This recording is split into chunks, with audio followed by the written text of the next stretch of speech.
ಯುದ್ಧಕ್ಕೆ America ಪ್ರವೇಶದಿಂದ ರೊಚ್ಚಿಗೆದ್ದಿದೆ Iran. ವಿಶ್ವದಲ್ಲೇ ತಲ್ಲಣ ಸೃಷ್ಟಿಸಿದಂತಹ Iran ಮತ್ತೆ ಇಸ್ರೇಲ್ ಯುದ್ಧ.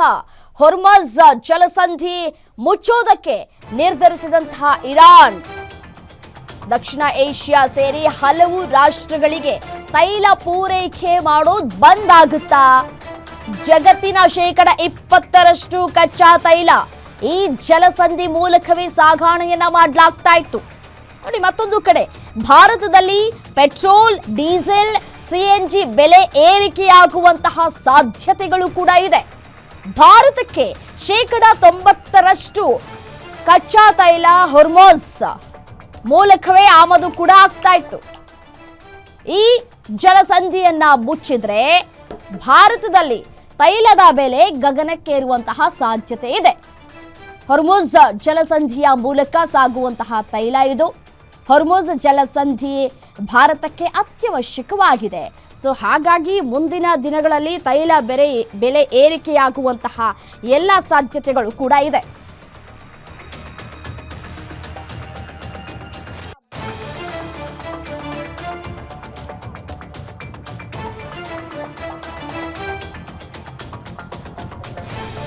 ನೋಡಿ, ಹೊರ್ಮುಜ್ ಜಲಸಂಧಿ ಎಲ್ಲಿದೆ ಅನ್ನುವಂತಹ ಪ್ರಶ್ನೆ ಕೂಡ ಸಹಜವಾಗಿಯೇ ಮೂಡುತ್ತೆ. ಹೊರ್ಮುಜ್ ಜಲಸಂಧಿಯು ಇರಾನ್ನ ದಕ್ಷಿಣ ಭಾಗದಲ್ಲಿದೆ. ಸೊ ಹಾಗಾಗಿ ಇರಾನ್ ಮತ್ತು ಅದರ ದಕ್ಷಿಣ ಭಾಗದಲ್ಲಿ ಇರುವಂತಹ ಒಮನ್ ದೇಶಗಳ ನಡುವೆ ಇದೆ.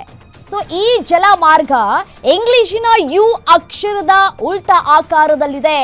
ನೋಡಿ, ದೃಶ್ಯದಲ್ಲೂ ಕೂಡ ಗಮನಿಸ್ತಾ ಇದ್ದೀರಿ ಯಾವ ರೀತಿಯಾದಂತಹ ಆಕಾರದಲ್ಲಿದೆ ಅಂತ ನಾವು ನೋಡ್ತಾ ಹೋಗೋದಾದ್ರೆ ಯು ಅಕ್ಷರದ ಉಲ್ಟಾ ಆಕಾರದಲ್ಲಿದೆ. ಮತ್ತೆ ಪರ್ಷಿಯನ್ ಕೊಲ್ಲಿ ಒಮನ್ ಕೊಲ್ಲಿಯನ್ನ ಸಂಪರ್ಕ ಕೂಡ ಮಾಡುತ್ತೆ. ಇದು ಪನಾಮಾ ಕಾಲುವೆ ಅಥವಾ ಸುಯೆಜ್ ಕಾಲುವೆಗಳಂತೆ ಮನುಷ್ಯ ನಿರ್ಮಿತ ಜಲಸಂಧಿ ಅಲ್ಲ, ಇದು ನೈಸರ್ಗಿಕವಾಗಿ ಸೃಷ್ಟಿಯಾಗಿರುವುದು. ಸೊ ಈ ಒಂದು ಮಾರ್ಗದಲ್ಲಿ ಇರಾನ್, ಇರಾಕ್, ಸೌದಿ ಅರೇಬಿಯಾ, ಅದರ ಜೊತೆಗೆ United Arab Emirates, Kuwait, Bahrain, Qatar ರಾಷ್ಟ್ರಗಳು ಜಗತ್ತಿನ ಇನ್ನಿತರ ರಾಷ್ಟ್ರಗಳೊಂದಿಗೆ ಹೊಂದ್ಕೊಂಡಿರುವಂತಹ ಕಚ್ಚಾ ತೈಲ ಇದು. ಸೊ ತೈಲೋತ್ಪನ್ನಗಳು ಇದೇ ಜಲಸಂಧಿಯ ಮೂಲಕ ಅರಬ್ಬಿ ಸಮುದ್ರಕ್ಕೆ ಬರುತ್ತೆ. ಆ ನಂತರ ಜಗತ್ತಿನ ನಾನಾ ರಾಷ್ಟ್ರಗಳಿಗೆ ಕಚ್ಚಾ ತೈಲ ತಲುಪುತ್ತವೆ. ಸೊ ಅಮೆರಿಕದ ಇಂಧನ ಇಲಾಖೆಯ ದಾಖಲೆಯ ಪ್ರಕಾರ ಜಗತ್ತಿನಲ್ಲಿ ಉತ್ಪಾದನೆ ಆಗುವಂತಹ 20% ಕಚ್ಚಾ ತೈಲವು ಇದೇ ಹೊರ್ಮುಜ್ ಮೂಲಕವೇ ಸಾಗಾಣಿಕೆಯಾಗತ್ತೆ.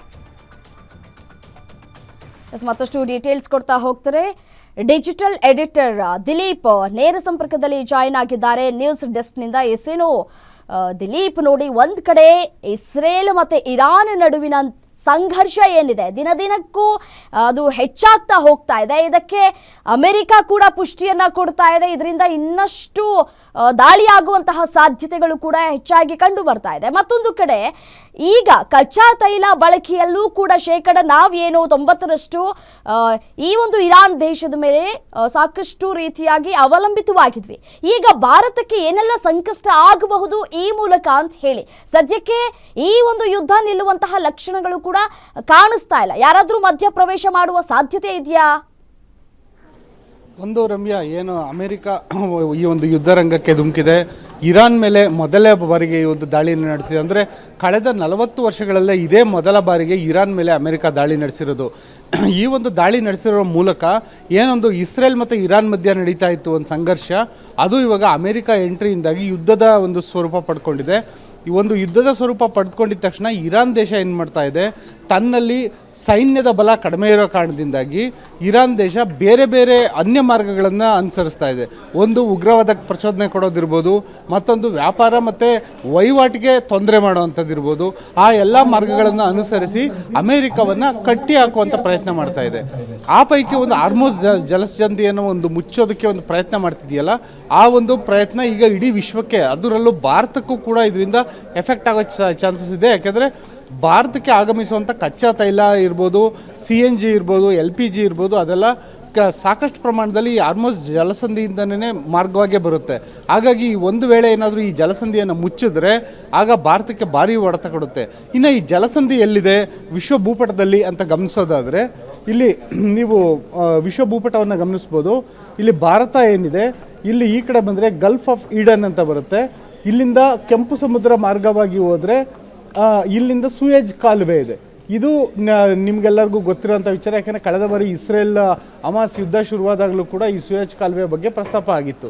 ಇನ್ನು ಅದೇ ರೀತಿಯ ಮತ್ತೊಂದು ಒಂದು ಜಲಸಂಧಿ ಅಂತಂದರೆ ಅದು ಇಲ್ಲಿ ಬರುವಂಥ ಗಲ್ಫ್ ಆಫ್ ಒಮಾನ್ ಅಂತ.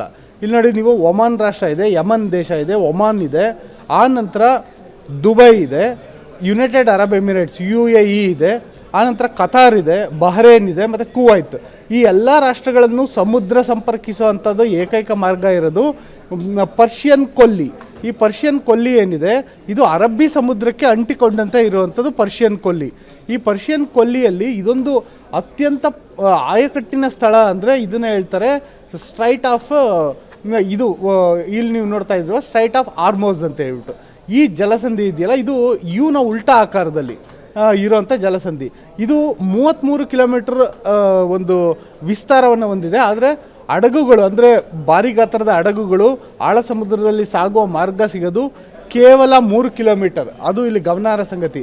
ಕೇವಲ 3 ಕಿಲೋಮೀಟರ್ ಮಾರ್ಗದಲ್ಲಿ ಇಲ್ಲಿಂದ ಹಡಗುಗಳು ಇಲ್ಲಿಂದ ಸಾಗಿ ಬರಬೇಕು.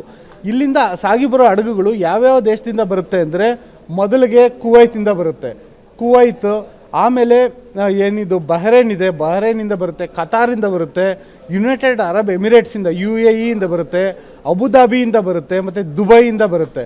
ಈ ಎಲ್ಲ ಮಾರ್ಗದ ಹಡಗುಗಳು ಇದೇ ಮಾರ್ಗದಲ್ಲಿ ಸಾಗಬೇಕಾಗುತ್ತೆ.